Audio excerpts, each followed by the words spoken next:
to the world. Subscribe now to the Hot 97 YouTube channel. It's Ebro in the Morning with Laura Stiles and Rosenberg. Ebro, Laura, Rosenberg. Good morning, everyone. And I'm very excited. I just took over. I told Ebro and Laura to chill because my dude is here. The one and only Cody Rhodes is in the building and in New York. Barclays Center tonight. When was the last time Cody Rhodes appeared on a Raw in New York? Gosh, I mean, whether it be Barclays or whether it be MSG, I think it has been 6-7 years. What does it feel like right now? Like just being back. First of all, your comeback a year ago was amazing, but now coming back again after injury, are you just psyched to get there, to get to work every week? It's one of these things where I didn't like the final month before I came back in the first place. I really couldn't sleep anyways. I was having to try everything I possibly could just to quiet my mind down and go to sleep because I was really giddy, very giddy about returning to wrestling. I don't know if giddy is the most masculine of words, but very giddy. But also at the same time, giddy is what got me in trouble, lifting and just going nuts because I was so excited and I felt so much responsibility. This time I've just tried to be calm and cool and come in and do my thing and help in the best way I can. Not that WWE needs help, but it did feel like there was this absence on Raw perhaps, and I'm really glad maybe it was just my absence, and I'm glad to jump back in and take that responsibility. Well, I think the second you showed up at Mania last year, I think immediately fans were like, oh, we needed a guy like this to root for on Mondays. Like that, it's a 3-hour show. It is. You know, and then SmackDown, of course, has been Roman's show for a very long time. Yeah. He was driving that show from an entertainment standpoint for so long. Raw did actually need something else. So when you showed up and you made that impact and then you went away, yeah, I think you were missed right away. You could feel an absence that there was no Cody. It's nice to be missed. And having grown up in the company, I appreciate SmackDown for all it is and being on Fox and all that wonderfulness there. But Raw is still the flagship show. And it almost seems like maybe a younger generation of fans. Some of the kids, for example, that we have at the Nightmare Factory, I ask, hey, what are you watching? And this and that. I feel maybe they forgot that it's the flagship show. And it's the flagship show. You've got Bianca on there. You've got Seth on there. You got Becky on there. I'm back on there. And plus, there's so much crossover. We're in the Mania season where the walls are down anyways. Yeah. You don't know what's going to happen. Paul Heyman last week. But for it to be the flagship show, Cena being one of my biggest role models in the business, that's kind of the individual you want to pattern your steps after. And he's one that I've tried to do that and be very proud of being on Raw, being back on Raw. Before you went to AEW, I was fascinated. Was it Rolling Stone? Who wrote the big article? Rolling Stone. Rolling Stone article. Yeah, they came to Hammerstein to watch us do our thing. Yeah. And the story they told, though, about you and your dad and then what you wanted to accomplish, it's really what actually made me invest more into what was happening with you and the emergence of AEW. Did that whole thing, before we get to what you're doing now, did that whole thing essentially go as you would have hoped it would have? I think nothing really. A lot of people will look at it now and be like, what a plan, what a master plan. There really wasn't a plan. You know, the first goal I had in the entire business, and this is an honest, true goal, I was able to share this the night after WrestleMania, was I was 8 years old. I wanted to win the WWE Championship because my dad had never won it, and I wanted to hand it to him. That was the first goal I'd ever had. And now on the road to WrestleMania, I have this opportunity to do part of that goal.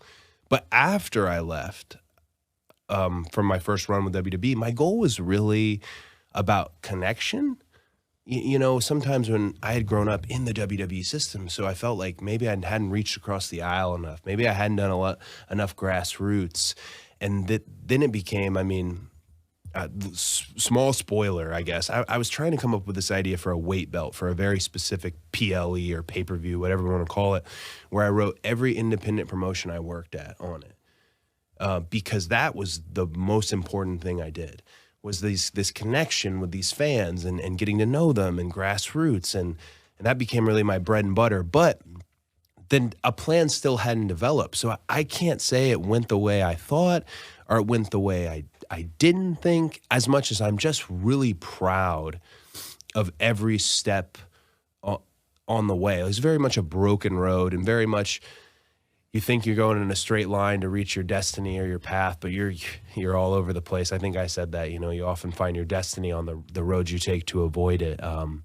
So my plan was win the WWE Championship. Then my second plan was do the most you possibly can for wrestling. Make sure guys and girls are getting paid more, make sure that the infrastructure is better, make sure that there's structure. So as far as that, I think we did accomplish that, and I was part of accomplishing that. So when you created, I think undeniably, regardless of how you feel about each product, by doing what you guys did, you created another place. Like, this is why I always argue that the existence of AEW is good for WWE. Sure. You created another place where people can work on television and make money and develop their craft. Yeah. They may not do it always in a way that I think I regularly watch and go, well, that wouldn't work at WWE. Yeah. And those things can be taught. But I still think it's valuable when there's more jobs for people to get, and that if it doesn't work out for you in the WWE system, you're just not the fit, there's another place to aspire to go to, independent-wise, and then importantly to get TV as well. Because that's an important piece. Like, a lot of people may be great on the indies, but when they show up at TV and have to figure out how to deal with cameras, it's a whole different operation. It is. I almost look at it like different forms of education. Whereas WWE is the biggest, the best. I mean, you were looking at Patrick Mahomes this morning holding his version of the WWE title after winning the Super Bowl.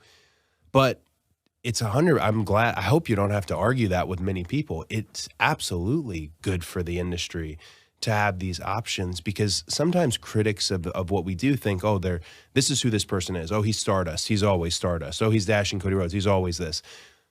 Gosh, no, really, you don't finish where you start. It's all about learning and shaping and owning your mistakes and failures, the greatest teacher. And I definitely hit some speed bumps and tripped quite a bit in my final year away. But coming back, without all of that, I wouldn't have been, I feel like, as complete as I am now. But it's absolutely nice to have those options. Again, there's no war. And especially amongst locker rooms. If you're putting your boots on, girls and boys, we're bonded. We're brothers and we're sisters. There's no war. That's a real point that's missed by fans a lot. That, like, I can't emphasize enough how, like, everyone's just, it's a small industry. So, like, everyone wants their friends to be successful. No one's being like, I really hope. Obviously, everyone wants to be the best themselves. I will say, last thing on your past prior to coming back to WWE. Obviously you took some friendships with you, though, that are pretty tight. Everyone knows you're really tight with Ricky Starks. Apparently. Everyone knows. Everyone knows that weird security cam photo or whatever it was. Yeah, interesting how that got out there. But is there anyone else that you like? I'm sure there's lots of people, but anyone else in particular that you have a relationship where you've imparted them with lots of advice and wisdom? I mean, there was a huge group of... That was my favorite part about having that job, was the leadership aspect of it. I don't know if I was good at it or not, but we had. Well, some would say it appeared that after you left, things got a little worse. So, well, I mean, like we had like a book club. We would. It's not a place. Wrestling books or all kinds of books? Just all kinds of books. Like Batman Hush was a graphic novel. Was like the first one. We'd pass out biographies to younger guys and girls that maybe didn't get that experience, and I'm not the person who wrote that book, so they're. And maybe that person's passed on, but I know I had talked to them so they can get something from this. I honestly consider everybody there somebody, even people who are there now who they're in this company that I helped create, I'm proud of in a sense, just because that's a cool feather in your cap. But I mean, all of them, I don't look at them so much from an aspect of friendliness. I'd say like Wardlow and I are friends. But the other ones I look at from the aspect of they were I don't want to say students because they weren't, but I was able to help them. So I'm proud of them in that sense, in terms of as they develop promos and as their matches change and as their physiques come alive, guys and girls. It was a pretty long list. Even the ones that were a little bit, wrestlers and creators sometimes were like this. butting heads on putting stuff together. But even those ones, I still have a feeling of pride over, and I'll never not. I don't expect any of them to raise their hand and be like, hey, Cody really helped me. I, for a minute, did, and took it a little personally that didn't happen, but that's not why you give. No. And you rarely get that back. Right. You give blindly, especially wrestlers. And then when you die, you get really nice tweets. So I always say, like, this big fear I had, and now it's gone. I don't have this fear anymore. But my dad's career was really revised while he was alive. Just the other night, I'm talking to Paul Heyman about this 2000 ECW run. That was a period where everyone had, like, ostracized him from the industry. And then he passed away, and all those same people wrote the nicest, kindest things, and they kind of gave him his due. And WWE continues to give him his due because his kids are out there still, not me. I'm the ones Paul mentioned it. People like Roman, people like Kevin, people like Sammy. Everybody, yeah. So I was always afraid that maybe my contributions from that perspective will be denied. But again, that's not why you give. And in this era of everyone's got the receipts, half the events and things, like last time we spoke, we were speaking about something differently. It's all on the record what we did. So I don't need to worry about it anymore. I just need to worry about what I do next. I totally appreciate that. Believe me, like, that's something I think I appreciate your honesty about that, because I think ego-wise, those things are hard. I think about it all the time with things that I do. Like, I hope people know that. And then you're like, you got to just kind of do what you do. And the story, it's all out there. What's it like for you being the child of someone who had a bond with so many of your colleagues? I mean, like, he's your dad, but he was a father figure to practically everybody in that locker room, it seems. It's something I didn't get adjusted to till recently. I remember speaking to Triple H about this, like, last week. I don't know if I got adjusted till just when coming back at the Rumble almost. The reason being is, he was my father, and I was his biggest fan, and we talked about wrestling all the time, but he didn't train me. He did give me 2 bumps when I was 15 years old, a hip toss and a body slam, to let me know how the ring felt, and it felt bad. And after that, he let someone else train me, sent me to Florida a little bit, and then I went to Ohio Valley Wrestling, of course. Who was the first person he sent you to? The first people he sent me to were these guys. People who follow TNA will know them. It was Bruno and Tilly are their names. Okay. And huge. I think Tilly's the big one, like 400. Okay. I remember at my first week, which was like get ready for OVW week, he gave me a leg drop off the top rope that I thought would decapitate me. It didn't. It was he was a pro. But yeah, he sent me all around, different places. And at Turnbuckle Championship Wrestling, which was his office, he wouldn't let me have a full match with the training group. It was a lot of power plant guys like Ray Lloyd. But as soon as the door shut, those guys were really cool about, all right, Cody, get in here. All right, we're going to call it you as you go. If your dad comes in, just keep hitting the ropes. Because I was allowed to hit the ropes, but I wasn't allowed to have a full match. So they were in on the bit with me. I'd be in there getting a match called to me at 15 years old while I was still in my amateur wrestling season. But again, he stepped out. Then I got called up to Raw in 2007, and he was on the writing team, and he stepped out. And he told Arn Anderson and Ed Koskey and a few people, like, hey, look out for him, Arn particularly. And Arn took it in a deliberate, like, I'm going to be really hard on him sense, which I now really greatly respect.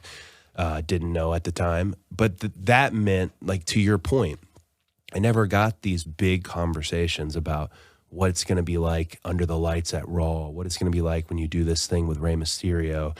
And even when he would come in for little pieces with me, whether it was a thing I did with Rey in Sacramento or whether it was as far as the Battleground stuff with me and Dustin, he never divulged.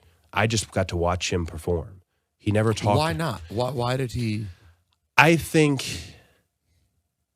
Paul Heyman will tell you, because maybe he didn't think I was ready. And Paul Heyman always has also said that he treated me like I was the daughter of the family. Very proud, his pride and joy, but also maybe didn't look at in a sense that I was going to move forward in the wrestling space. Right. I think it was just because he never wanted to have a bad discussion with me. He wanted to be proud of me, support me, but he never wanted to have a real talk about wrestling, because it is getting into pro wrestling, getting into sports entertainment this day is so easy. Making it financially and on screen from an optic standpoint and everything, making it is, almost impossible getting out of the lower to the middle card.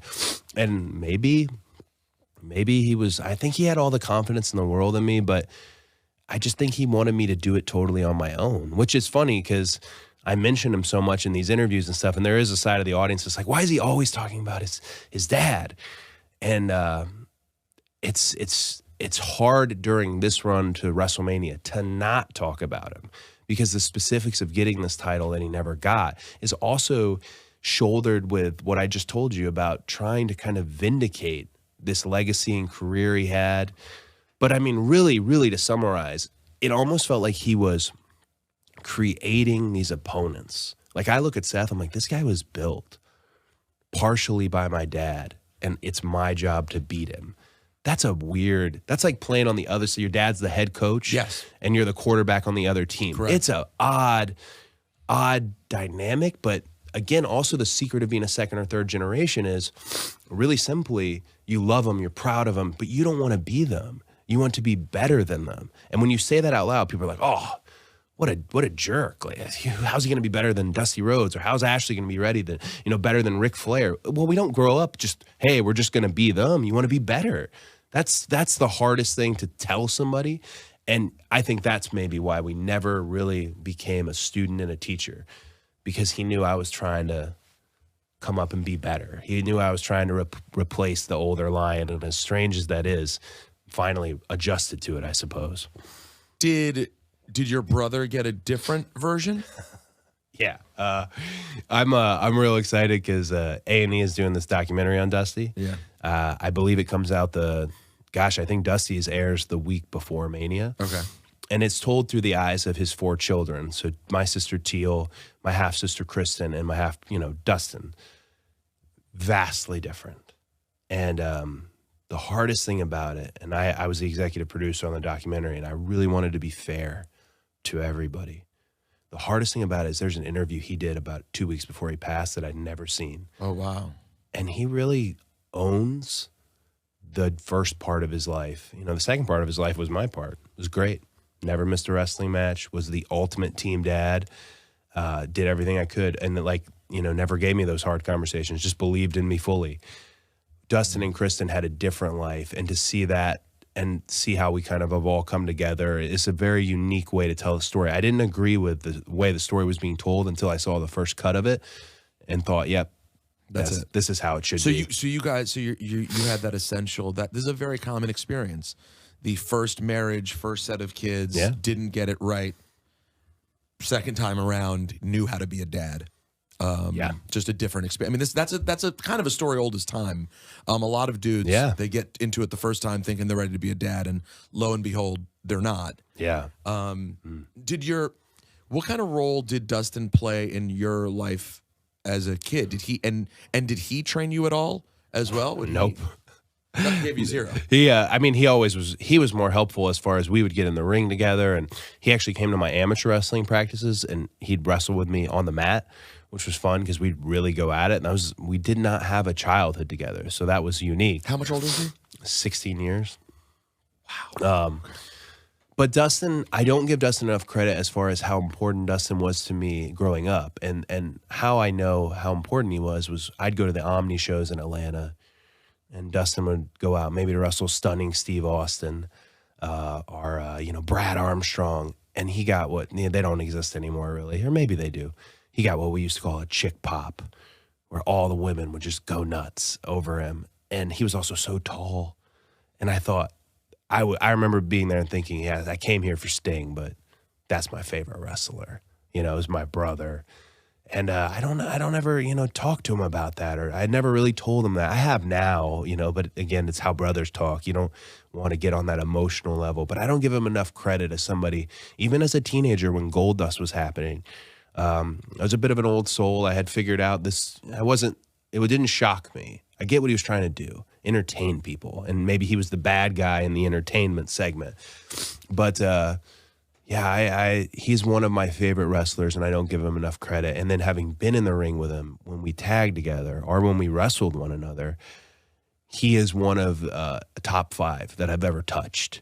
In terms of how quick he is, in terms of his general communication, in terms of his conditioning, and he's 50-something years old. That's crazy. Yeah, I always tell He still doesn't look like he's taken that, that old man slowdown. Like, I haven't seen it yet from him. He still looks like him. He hits the ropes like Luke Gallows hits the ropes, where you can hear the ping, and he doesn't have a saddle walk. He's also not doing 2 hours of prep work before you go out there to bring himself back. He's just a great athlete.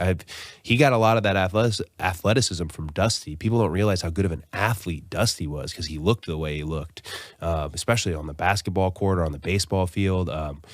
So he's Dustin's one of my favorite wrestlers. Doesn't get enough credit. Very, very proud of him, and also proud his daughter Dakota is a photographer in wrestling now, and I feel like I'm just happy that, the industry continues to, whatever they choose to do, all these grandkids and my own daughter now, whatever they choose to do. But I'm not going to look at the business as a bad place. It's a good place. How do you reconcile the sort of weird relationship between WWE and your dad? It's like, it's very confusing. Yeah. Like, in one sense, he's so revered and treated with such unbelievable respect.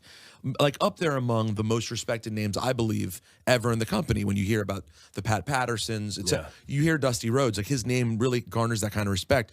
But at the same time, you hear the stories that the Virgil was a rib on your dad, and the African Dream, all these different things. I just find it very confusing, and I imagine that you must have found it somewhat confusing too. So one of the things, again, not to just, I'm so proud of this documentary. And one of the things I was told as a kid was that right after, we're right down the street, we're talking about March 12th, the Garden, and right after these Garden shows with Superstar Billy Graham, that Vince McMahon wanted to use Dusty and Superstar for his expansion that would become what we know as far as where we work and all the biggest global sports entertainment wrestling entity on the planet by far. But they had booked like recording studio time. They were going to make an album. This is, again, before rock and wrestling. But Vince had these ideas of reaching out beyond pro wrestling. And I'll tell you, as a kid, hearing that story from Dusty, I didn't believe it. I thought it was, I'm watching VHSs of Coliseum Video, Hulk Hogan, and Ultimate Warrior, and I thought it was his way of catching up to me. Like, hey, I was really special too. I was really good too. And he didn't need to do that, but everyone's got an ego. Come to find out, one day I'm sitting by the ring. This is before I left. I was still doing Stardust. And Vince told me the exact story, how mad he was that Dad left and he was going to give him the whole world and he wanted him to be the Hogan and all this. And then I remember my dad telling me about how Hogan used to come to Championship Wrestling from Florida and watch him and revered him. And it just sounded like, oh, you're just trying to kind of chase that until clout. You heard it from Vince. And then I heard it from Vince. And then I heard it from Hogan. And then I heard it from Bruce Pritchard. And again, it was something I was like, I hope we cover this on the documentary, because I consider Dusty Rhodes a Mount Rushmore guy, and not because he's my dad. If it's son Mount Rushmore, I'm putting just 4 Dusties, right? But I consider him that from the industry perspective. Closed circuit becoming pay-per-view, the big event, the idea of the sizzle, matching the substance to a degree, especially with what him and Superstar did in the Garden. That's why the Garden is so dang special to me. But this was it was great to get this part of the story out there and to hear it from Bruce as well. And then again, like you say, he comes in, he's past his prime. And to hear this version, well, now we've got put him in the polka dots and they do the whole thing and blah, blah. It's, by the way, still turned out, I just do want to say, we always kind of like, the whole Common Man song is awesome. And there was really great stuff that happened there too, but you can't help but look at it. So that's interesting. And so Vince felt spurned by Dusty. Yeah, and then I don't believe he took it out on him. If you hear it from Vince himself, he just thought he was past his prime. Let's do some fun stuff. Got it. But when I try to tell fans that the polka dots wasn't a rib, it's one of those things where they will argue with me on it. And I don't want to argue about this stuff. Like, hey, however you feel. In the past, I tried to argue it. No, it wasn't a rib. It was, he was a bit older. He's past his prime. Let's have some fun. The only thing I can offer as substance that it wasn't a rib is he was in major rivalries. Ted DiBiase, Macho Man? King Yeah. at WrestleMania, bringing Liz back to the ring, Big Boss Man. I mean, he was in major rivalries for the tiny amount of time he was there. He was prominent the whole time he was there. He was prominent the whole time he was there. He was on before intermission or on last, depending on where Hogan wanted to go on the card. He made them, my mom will tell you. Now the secret of our finances is slightly more out on the surface because of myself, but my mom will tell you is also where he made the most money he'd ever made in his career. And prior to that, he had been executive producer and a top talent with the NWA. So I don't mind when people are like, oh, they don't love the Rhodes. I like the narrative about the McMahons maybe pushing the Rhodes a bit. It's a fun narrative. Well, and it could lead to a really fun story if you want to tell it. There also might be some truth in it, Right, sure. There might be. Vince is this Adonis in terms of the physique and what he wanted. Maybe we don't check his box. However, we still all come together with these random royal families of wrestling, and we still offer what we offer. And I want to just make it clear how high up we are on the list. I get the opportunity to do this at WrestleMania. So March 12th, you'll be at the Garden, and the Garden's an interesting place. I don't know if this is something you've watched recently, but your dad and Roman's dad had 2 matches at the Garden, I've been told. I actually, if you're about to tell me this, I feel bad. I don't know this. So I figured you might not. So shout out to my friend Brian Mann. I know Brian Mann, yeah, I think. You do. You were actually in the same kindergarten. Not the same classroom, but the same school. But you didn't know him then. Which one, Lovejoy or Garrison Mill? Because I think Garrison Mill. I doubled up at kindergarten, folks. It was an older kid. But he did. Brian recently did the video. He did an awesome job. He made a video of your story with. He has a YouTube channel called Outside Interference. Got it. And I'm trying to remember which story of yours he told on there, but it was phenomenally done. One of your AW stories. Anyways, he told me yesterday, because he's working on potentially a new one, he said, did you know that Cody's dad and Sika had 2 matches at the Garden? One was a 6-man and one was a tag. So there is some history there with your dads also, which I thought was a pretty cool twist too. And they're on YouTube. At least one of them is findable. I mean, the ultimate question is what was the finish? Right, I don't know the finish yet. I mean, if I'd really been a professional and done my research, Greg, can you help me find out? It's almost better to not know. Just, of course, I knew they interacted.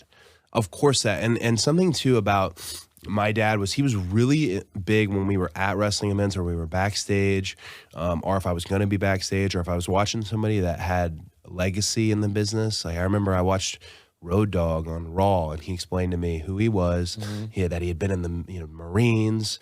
He gave me a story that no fan would know watching, and then ultimately they would cover it on Raw as well. But he was really big about just the Samoans in general. When we'd see him in the green room at WrestleMania or anything, watching them interact was very fun. There was a layer of respect that was really special.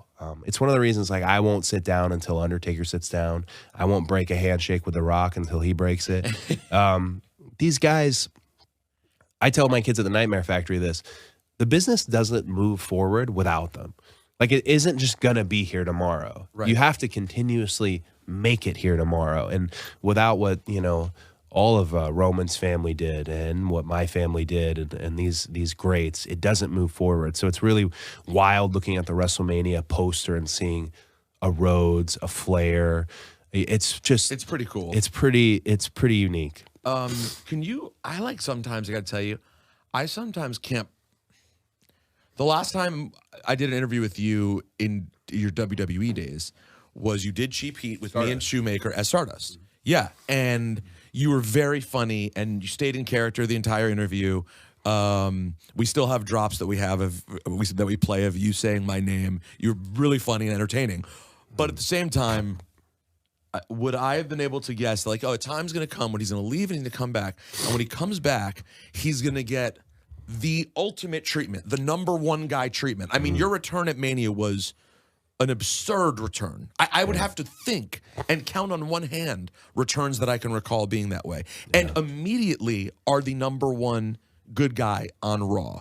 Like, there's a woman who's helping me out who's helping me and my fiance out at home clean the apartment this weekend, and her husband told me, my wife's arrested. You saw? He goes, I didn't know you do SmackDown TV. I said, yeah, I do WWE, and I saw her and I said, I'm gonna be interviewing Cody Rhodes tomorrow. She was like, oh my God, you know, and she was like, Cody Rhodes. And I have to tell you, I'm like, I don't know that I pictured a time where a random, you know, 50-something, 60-something-year-old lady would go, oh my God, Cody Rhodes. You didn't see it coming. I did. Did you always know that would happen eventually?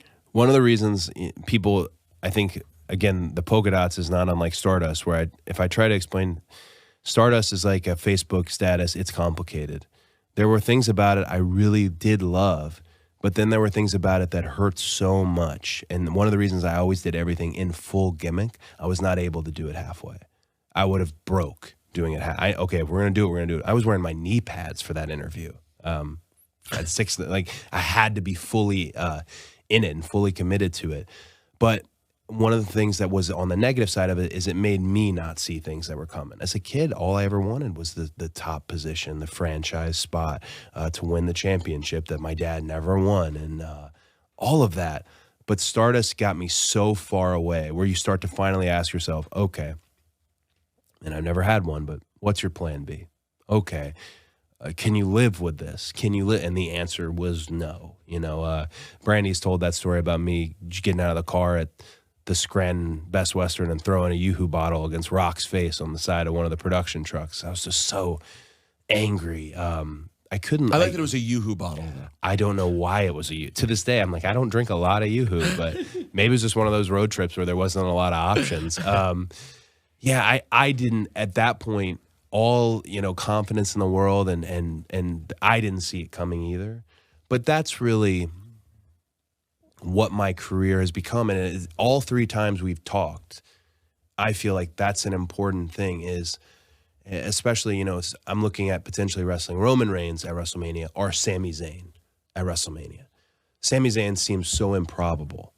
But my career has really been a story of the improbable. Okay, how can Stardust be the guy to go and be part of this work rate group in the Bullet Club in Japan? Or how can he ascend to the top of that? Oh, can they get 10,000 seats without a machine behind them? Yep, they can. Oh, can they get this alternative on another television? Yep, they can. That's really the number one thing in my playbook, is being when people bet against and when the goalposts move. So no, I didn't see it. It's like a light bulb went off at the Royal Rumble, particularly. I was telling my buddy this the other day. I don't want to take this for granted, but I came to the live events last week, Columbus, Pensacola. I love being on the live events, by the way. If you come, the Garden is a live event. If you come to the live events, so good. You get a different vibe from me as well. And I looked out, and it was just 3 rows deep of these Nightmare Family weight belts, these little plushies. And I remember telling him, you know, I'd only ever seen that for 2 guys, Roman and John. And I was saying, like, hey, if it was just one weekend, it was the best weekend ever. But what's happening here? Why is this happening? And why is it happening now? You know, I'm entering the prime of my career, but I've been doing this for a minute too. What was the holdup? And I guess I just chalk it up to, in the Rumbles where the light bulb went off for me, I feel like I have found myself. I probably said this before in an interview too, where, hey, I found myself. I know who I am. Right. No, but it's different. It can hit different. I feel like I found myself, and it's a really calm place to be in when you found, like, no, this is what I do. I'm not the best at this. I've tried it. That's how I know. But this is what I do, and this is what I can offer, particularly to Monday Night Raw. But that was just, again, when we spoke, I remember that interview pretty vividly. I remember that whole morning because it was 6 a.m. Yes, it's a nightmare. Yeah, Radio Row at Mania, right, is what it was? It's so funny. That used to be my favorite thing to do. Yeah. And now that I've been fortunate enough to do the kickoff shows, and I don't really do Radio Row anymore, I also don't miss it because it's so early. It's such an awkward time to have to interview someone. It's like 6:20 a.m. I think it's awkward too. Like, it's great to interview all the talent about WrestleMania, but it's hard when you're not on WrestleMania, you know. Well, yeah, you get people sometimes, you're like, I don't know what to talk about. Yeah, they may be bummed out. There are people who are bummed out who are there. Oh, of course. Imagine this. We just had the Super Bowl. WrestleMania is the Super Bowl for us. If you're not playing in the game, doing media is not as fun. It's not. It's honestly almost not fun because, I mean, but it's a great learning lesson. Okay, how do I help out my peers? What can I do? But, you know, you don't always think that way. No, of course not. Yeah. You mentioned the goalposts moving a bit, and I think they did. This is something we've talked about a lot on the show, and I'm sure you've heard this conversation. Two things. One, you talked about you could be facing Sami Zayn.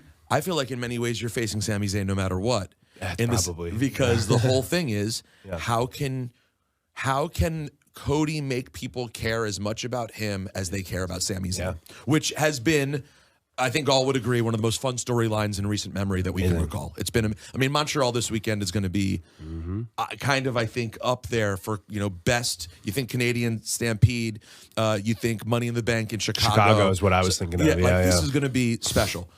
So does it feel unfair, though, that now that has kind of been thrown in the mix, too? No, because it's like you said, it's another goalpost.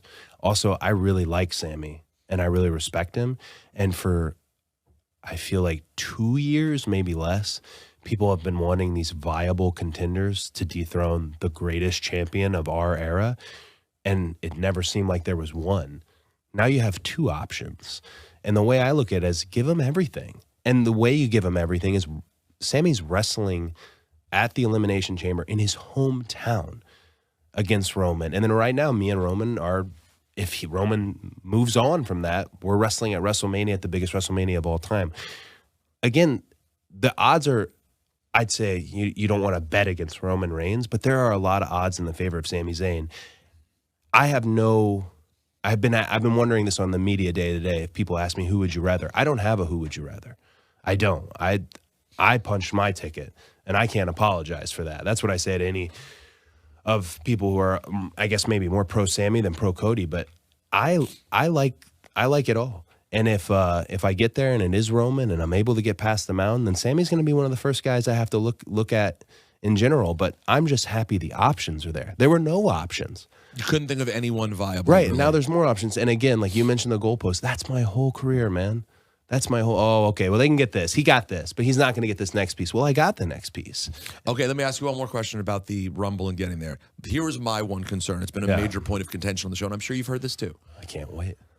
I wrote you, and I said, really, no surprise? Oh, yeah. So I didn't want the promo for your return. Sure. I wanted the surprise. Yes, everyone kind of would have expected it, but I'm one of those people who lives for the surprise pop at the Rumble, and I just kind of wanted it. So I asked you, I was like, oh, no surprise. Then you're number 30. Yeah. Then you win the Rumble. Yeah. So you got sort of the trifecta of, as a fan, you kind of have an expectation that this guy is going to WrestleMania. Sure.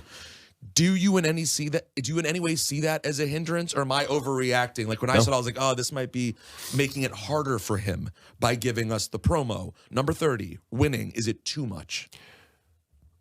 I think that's a great point of contention to your point, and really up to the fans to decide. The way I look at it is this. I want fans to know when again, forever, it was, I'm going to do this. No, he can't do this. I'm going to do this. No, they can't do this. I'm telling you now this time, this is what I'm going to do. I'm telling you. Joe Namath style. I'm calling the shot. And I think there's something that I do like. I really didn't have an opinion on whether it should be a surprise or not, but I do think there's something about, especially as a character that is being received positively and warmly, hey, I'm going to tell you what I'm going to do. And you're going to take the ride with me, but what I'm saying is going to happen. And I think there's something powerful in that messaging. Again, it's up to fans. Oh, he should have been a surprise, and maybe it would have been different if it was a surprise. Or number 30, not number 1. I mean, again, it's for me, what I think is powerful is calling it and actually executing it. Now, I don't know if that luck runs out on me because I am calling what's going to happen at WrestleMania. But for me, at this point in my career, entering the prime of my career, having the best education of any wrestler or superstar in the business, and finally being able to cash in all those points, I'm confident in calling it. And I hope fans of mine and critics as well can go, okay, well, let me watch. I'm going to follow this. And I think just having seen those live events and just seeing some of the metrics as far as I'm concerned on the shows, it seems like people are vibing with it. It's a discussion. Yeah. But a discussion's the best. And you also had last week, so if there are people like me who are like, I don't know, is it being too force-fed? Then you all of a sudden have this moment with Paul last week, and you get the story. Now we know what the story is. Like, you guys did such a beautiful job telling us a story. Yeah. I wasn't even thinking about the history between the two families. Yeah. And of course, Paul is Paul. So I mean, he did great work with Sammy then on Friday as well. He's amazing. Yeah, you're in a pretty good spot with who you're working with too. One of the things I about the interview, I'm glad people. It was one of those where I didn't really look at it as an interview, or I see I see all the discussion. How can you not? But all I really wanted was, whether it be on screen or behind the scenes, whatever, all I really wanted was him to hear the version from me, because that was very sincere, and that changes a kid at that impressionable age where you're counting okay, this person's an ally, this person's an enemy, whatever, I'm gonna get this guy, I'm gonna take care of this guy. I wanted him to hear the story, because I know we're going to war. I know that there's nothing that Paul Heyman isn't going to say or do. I mean, as we saw and found out. But I wanted, before all that, like, the respect is still there. He's still Mr. Heyman to me, and he will remain that. I just cannot repay that. However, the best way to honor Mr. Heyman, the best way to do that, is to beat his boy. Is again, it's like honoring being a second or third generation. Great, they're amazing, and you do their moves and the crowd reacts, but that reaction's really not for you as much as it's for them. It's okay to sprinkle that in, but you also have to. He said the most important thing in that interview that I took, and it wasn't the last line. It was when he said, "This is about you," and I took that as very much.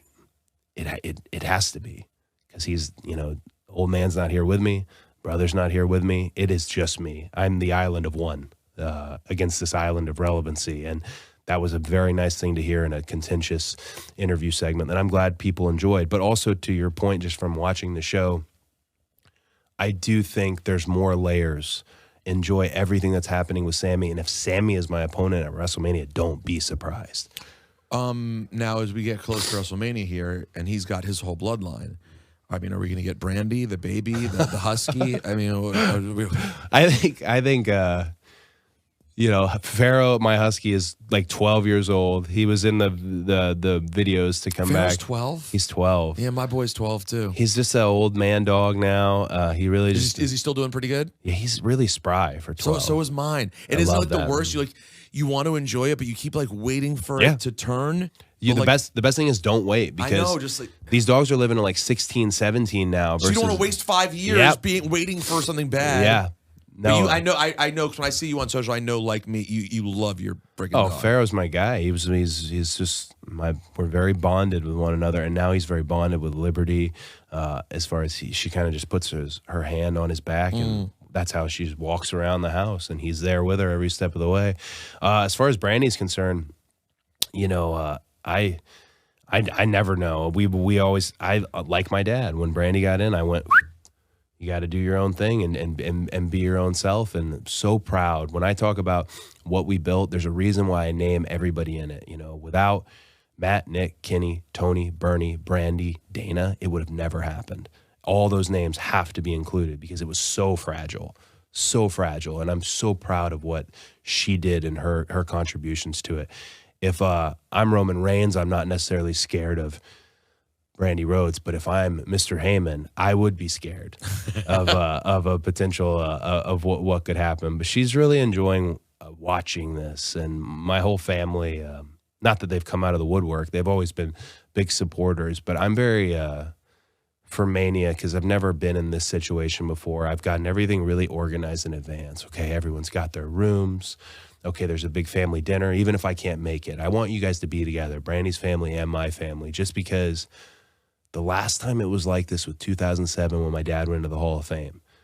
And then my journey started, and it's different. So you don't want to take it for granted. Would I love to be on top and punch the ticket again at Liberty Financial in Philly, one of my favorite wrestling towns? And if you're from Philly, you know why, because of Money in the Bank, where everyone decided to choose me for this losers club Money in the Bank that they called it internally, which was, ugh. But I may not, you never know. Again, it was hard to call with Stardust. It's hard to call what happens in this room now, where we're going to be next. That's the beauty of what we do. Last and hardest question. Oh, sure. Why go with the full neck tattoo? It's I don't know if this is a good answer, but it's the true answer. Again, it comes back to rock in this weird way. I loved the American Nightmare logo. As soon as it was out, Ryan Barkin, one of his artists, had put it together. I bought it up. I was like, I got to have that. That's it. You know, like I said, I found myself, right? I said, that's it. And you can change it, and you can put different state flags and country flags, blah, blah, all this good stuff. But I really wanted, I was watching Conor McGregor. He had that big chest tattoo. I thought, I'd really like this iconic piece of ink. And I don't even like tattoos. The one on my chest is for my dad. It's like an emotional tattoo. I said, I really want this. I said, maybe the chest. No, he's got it on the chest. Well, maybe the arm. No, but Rock's got it on the arm. Rock's everything on the arm. And I didn't want to be ashamed. But originally it was just the Brahma bull. Right, exactly, the the bull. thing, yeah. Which, by the way, a fun fact, Sean Spears has a Brahma bull there that he had to put a panther on top of when he got into the business. So if you ever look deep into if the panther's still even there, it's one of my favorite people. He's the godfather to liberty, wonderful guy. Didn't mean to oust him. But I wanted this brand, and I didn't want to be ashamed of it. And I'm certainly not, because it sits on my neck. And that was where I chose. And I told everybody in advance, I was like, just so you guys know, I'm coming to this pay-per-view with this. The tattoo's going to be on. I'm getting it 2 days before the pay-per-view. I'm going to wear a scarf at this press conference today. I'm just getting it done. And I don't think anyone believed me. And then I had it. And everyone's like, well, expand it. Go down your arm now. I don't think I'm ever going to. This is it. This is it. And how does Brandy feel about it? This is the most important question, let's be honest. I think initially she made some jokes about it online. She kind of played it by like, hey, the wrestling world is really poking fun at it, so she'll poke fun at it right. Too. I don't think she really has an opinion. And I always wear a suit anyways. Well, that's what makes it look unique, though. I think that you're one of the best put together guys, so it's an interesting look to then have like a very noticeable neck tattoo. I think I really love it, and the more time that goes by, I love it. I joke it's a little bit bigger than I thought it would be, for sure, but it's just become part of. It was jarring, sure, to see it at first, but it's become part of what the American Nightmare really is as we developed it. Because when I came back, I had this wonderful return. Nothing's changed. Did Vince didn't say anything about it? No, there is a fun moment where I had such a great conversation with him. If I had not decided to come back, I still walked out of that meeting with him feeling really good. I brought him the old WWF title to show him, because I have it. You know, Dan Lambert gave it to me, and for free, shockingly. But he just made a comment. He goes, you know, we have the best artists and creative services department in the world. We could come up with some new logos for you. And I remember I just leaned in and kind of went like that and showed him. And he just did one of those classic laughs. Like, oh, never mind. That's it. So that's, you know, he knew we really can't change it at this point. This is what it is. And he said something really great to me that day. I was really, you know, I stood my ground. I said, I don't want to change a thing about myself, including my song. I want to have my elevator. I want all this. And he said something. He goes, well, that's what we're buying. It's not broke. And I thought, that feels good. Wow. Because I hadn't figured it out when I was here the first time. Everything was broke. And that was a nice feeling. Cody, thank you so much for stopping by, man. Oh, thank you very much, man. The great Cody Rhodes.